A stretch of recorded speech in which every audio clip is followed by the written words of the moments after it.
کھلایا، لیکن اب اس کی طاقت میں کمی آ گئی، کچھ تو ہوا جس کی وجہ سے اب کام کاج نہیں کرتا، تو عورتیں ہر جگہ جا کر کے شہرا کرتی ہیں میرا شوہر ناکارہ ہے، نکما ہے، کچھ کام نہیں کرتا۔ بخاری شریف کی حدیث میں کل ہی پڑھ رہا تھا، رسول کریم صلی اللہ علیہ وسلم نے فرمایا میں نے جہنم میں سب سے زیادہ عورتوں کو دیکھا۔ صحابہ نے پوچھا یا رسول اللہ صلی اللہ علیہ وسلم کس وجہ سے؟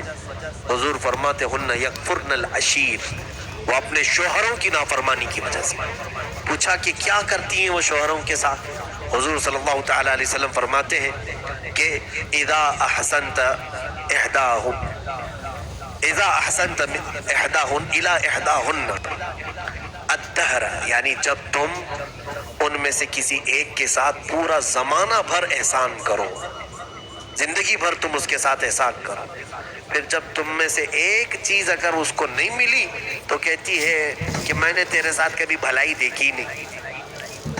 تو نے کبھی کچھ اچھا کام کیا ہی نہیں میرے ساتھ۔ یہ جملہ عورتوں کا انہیں دوزخ میں لے جائے گا۔ حضور صلی اللہ علیہ وسلم فرماتے ہیں ان کا یہ کہنا کہ تو نے میرے ساتھ کبھی بھلا کیا ہی نہیں، وہ دوزخ میں۔ ایسی کتنی عورتوں کو دیکھیں آپ، وہ یہی کہتے ہیں کبھی اس نے میرے ساتھ اچھا نہیں کیا، جبکہ کھلا رہا ہے وہ تمہیں، جبکہ وہ کپڑے تمہیں پہنا رہا ہے، تمہارے بچوں کی پرورش کر رہا ہے، محض یہ ہے کہ تمہاری بہت زیادہ خواہشات کو اس نے پورا نہیں کیا۔ ایسے کئی واقعات ہمارے سامنے ہیں کہ غلط خواہشات عورتوں کی مردوں کو غلط راستے پر لے آتی ہیں۔ ایک بہت اچھا نوجوان ہمارے پاس نماز پڑھتا تھا، مقتدی تھا ہمارا، اچانک وہ غائب ہوا، کئی دن تک نہیں تھا، اور کئی سالوں کے بعد اس کو پھر دوبارہ ہم نے دیکھا تو معلوم کیا بہت بری حالت ہے اس کی، شراب پیتا ہے، باہر کٹوں پر پڑا رہتا ہے، نیک آدمی تھا۔ اس کو بلوایا، پوچھا کیا حالت ہے تیری، کیوں ایسے بن گیا؟ وہ رونے لگا، اور پھر اس نے جو واقعہ بتایا میں نے کئی جگہ پر اس کو ذکر کیا، کہا کہ میری شادی ہوئی، میں بہت زیادہ محبت کرتا ہوں میری بیوی سے، اور محبت سے شادی کیا تھا۔ شادی کے بعد میری نوکری تھی اپنے ہی شہر میں،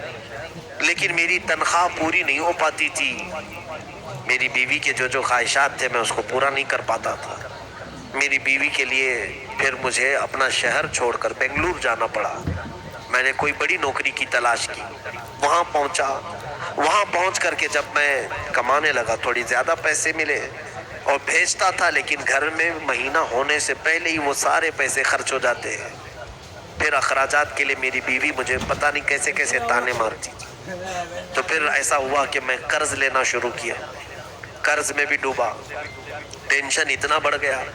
گھر پیسے بھیجنے کا اور ادھر قرض خواہوں کا۔ اس اثنا میں سگریٹ پینے لگا، لوگوں نے کہا کہ سگریٹ پئیں گے تو تھوڑا سا ٹینشن کم ہوتا ہے، پیتے پیتے یہاں تک عادت لگ گئی کہ نوکری جس میں جاتا تھا وہاں کی نوکری بھی چھوٹ گئی، تو غم کی وجہ سے دوست ملے ایسے کہ انہوں نے شراب کی لت لگا دی، اور شراب پی کر کے رات پر پتہ ہی نہیں چلتا تھا کہ کون سی نوکری کون سی بیوی،